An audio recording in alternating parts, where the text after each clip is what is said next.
you got to understand something that's something that uh, is very important to come out of to definitely walk in the blessings, to walk in favor.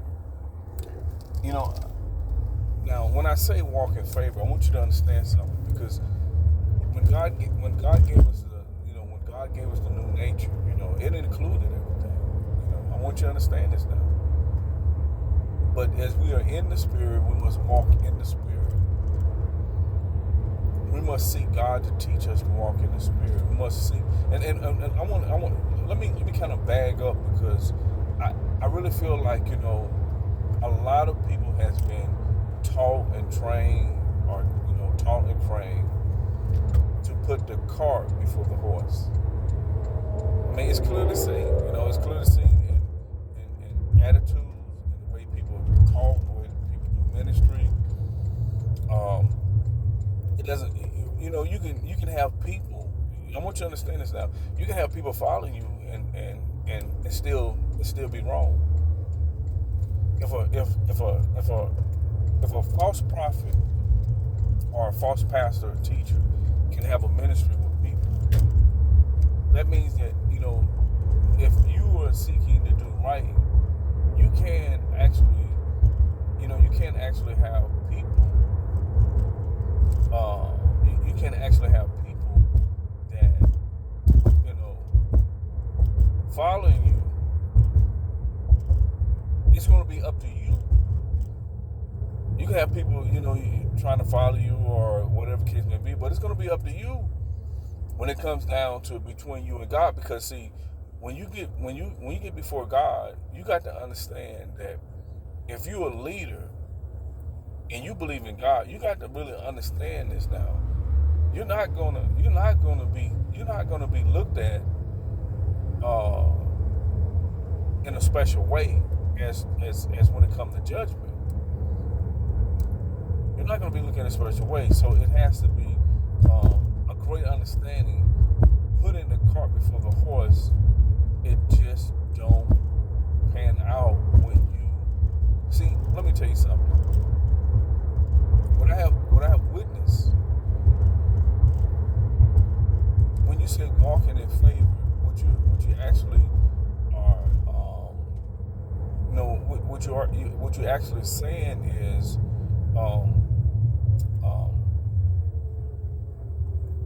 I am blessed. God has blessed me. I'm blessed, and God is blessing me. Now, when a person don't do it the way God say do it, they have to come up with ways to push, or with ways to get people to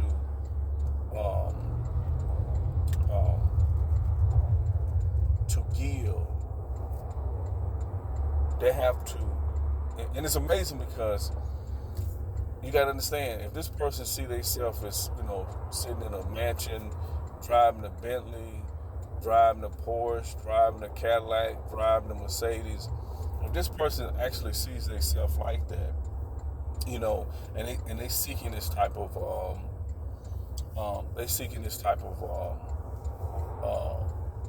lifestyle. Hold on a minute. One of the things that that I notice about when you look at Abraham, when you look at David, it's like it's like everything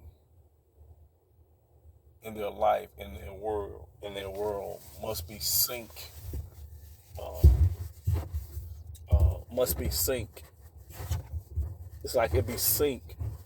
It's like in sync. It's like in sync. Everything's in sync. God came to David's house. David didn't know. What would you do when God come to you? A lot of people been taught what you do when God come to you, when God opens your eyes. A lot of people has not been taught. They actually, I'm seeing so many people get prophesied that they are ready for ministry. They're ready to be Captain Kuhlman, uh, be this person. They're ready to do this. And when you look at them, when you look at them spiritually, you can see that they're not ready, and they know they're not ready. So what are they ready for?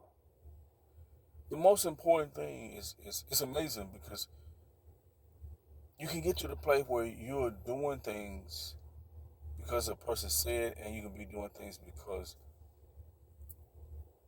of what you want to do. One of the things that I know everyone that Jesus called, everyone that Jesus called, he taught them to seek God's will, which means God's will over their will. Just think about what I'm saying. It makes plenty of sense. It makes plenty of sense. It makes plenty of sense. If you don't know God's will and you just read Bible, and this is what I'm telling you, I have seen ministers, scholars, and theologians teach this on TV, national TV, got books out to this day, teaching people to put the cart before the horse.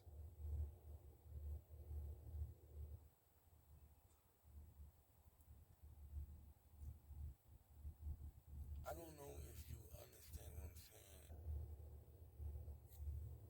Why God said he gives peace with wealth. Wealth don't make peace. It doesn't make peace.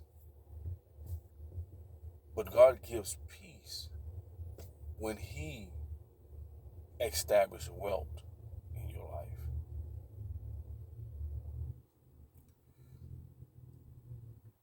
A lot of people have experienced this.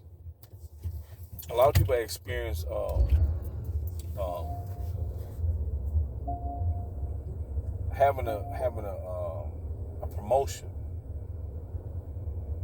and they get promoted, and they started to get things, to add things. Also, some people came into a settlement. They started getting things.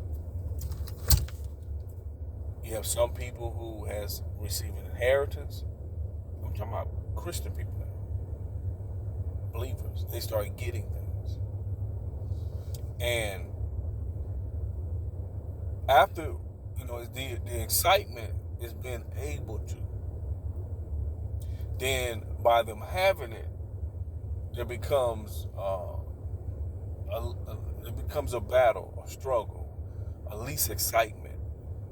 But because of having it, they look at that as motivation.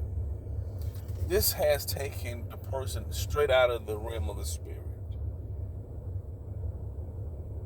into a corner state of living.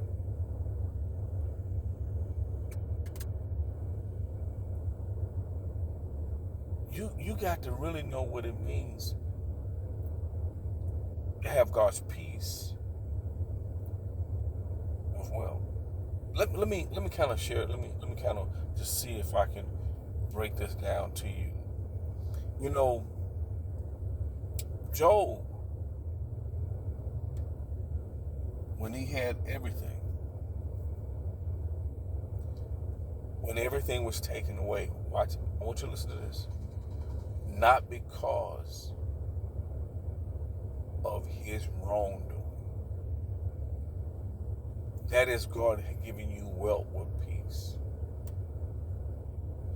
You living to the standard.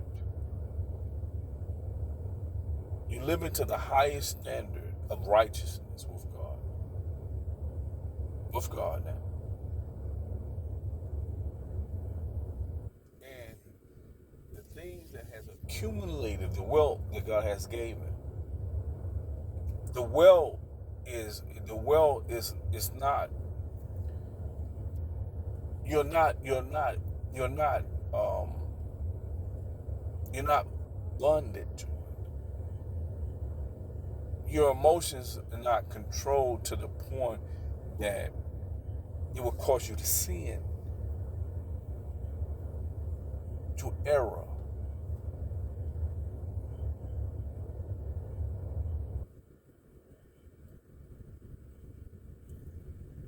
Two things, two things that Job said. He said, God give it. That's one. Then God take it. That's two. You got to be able to accept both of those with God. You got to be able to accept both of those ways with God and walking with God. Or are you going to be a person that want God to give, but you don't want God to take? And if you're a type of person that God can give, but God can't take, that means that there's something you're more, the Bible said you'll love one and despise the other, which means you'll put something first. Job have not put nothing before God. Nothing. Jesus, when he was here, he didn't put nothing before God. Even though while he was in the flesh. And anybody that followed him, that was the same instruction. Or you can say revealing, teaching, however you want to, it is the cornerstone of being a believer. It's the cornerstone of being a believer. Jesus is the cornerstone. Everything fits together.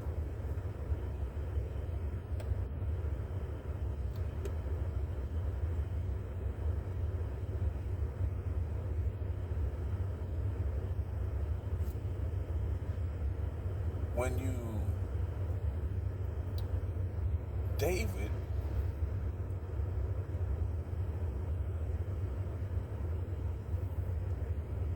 when he was young, and as God was dealing with him, teaching him, blessing him,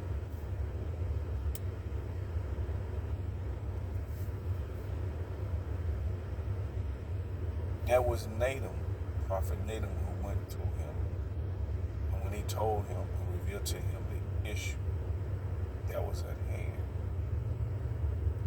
he said this to David. He says,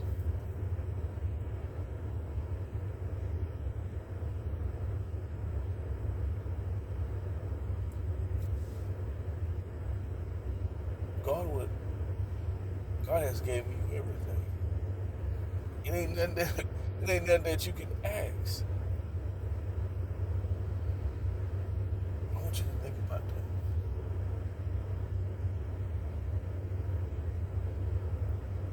I think that's where people trying to get with God and don't understand it. They're trying to get with God where it ain't nothing that you can ask that God won't do.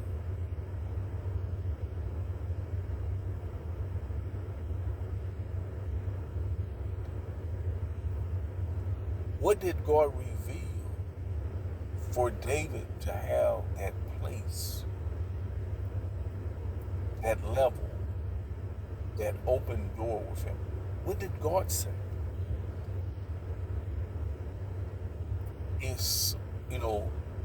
God said, David is a man after my own heart.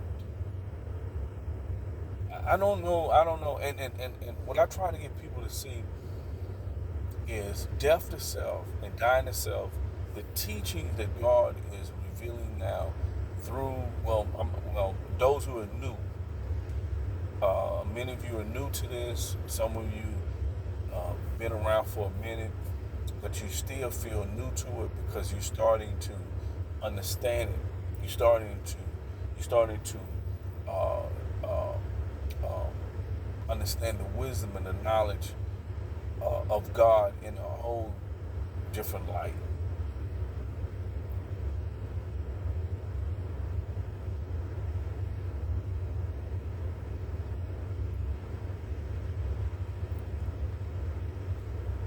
It's nothing that David did not admonish God in and about.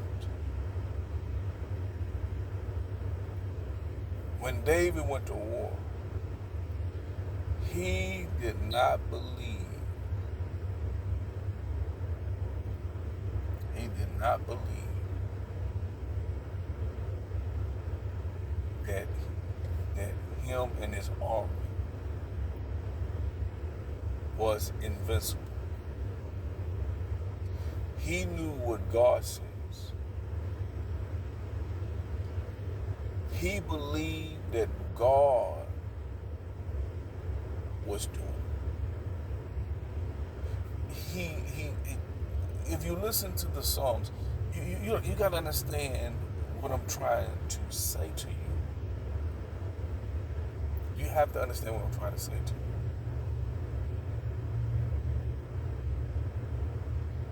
David never looked at self.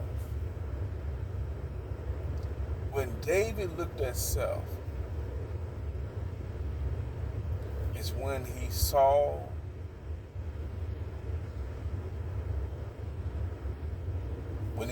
the woman